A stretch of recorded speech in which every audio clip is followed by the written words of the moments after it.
This is the Lone Crater YouTube. We hope this video helps. In this video, I will show how to make Jolly Rancher lollipops at home.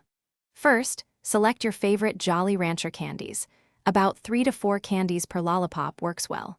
Next, preheat your oven to 275 degrees Fahrenheit. While the oven heats, line a baking sheet with parchment paper or a silicone mat to prevent sticking. This simple preparation ensures a smooth process for your delicious homemade treats. Once your oven is ready, place 3 to 4 Jolly Rancher candies together for each lollipop on your prepared baking sheet. Bake them for approximately 5 to 7 minutes, or until they are completely melted and slightly spread out. As soon as they come out of the oven, carefully press a lollipop stick into the center of each melted candy puddle, twisting gently to ensure it's fully coated. After inserting the sticks, let your lollipops cool down completely at room temperature. This might take about 15 to 20 minutes. For a quicker set, you can place the baking sheet in the refrigerator for 10 to 15 minutes. Once they are firm and hard, carefully peel them off the parchment paper or silicone mat.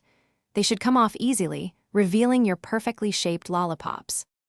To make your lollipops even more exciting, try mixing different Jolly Rancher flavors for unique color and taste combinations. You can also add a pinch of edible glitter or some colorful sprinkles right after you insert the stick, while the candy is still warm and soft. For more great ideas and deals, including a fantastic book that can truly change how you think about money, make sure to check out the description below this video. Enjoy your homemade treats. Thanks for watching. Consider subscribing if we helped you.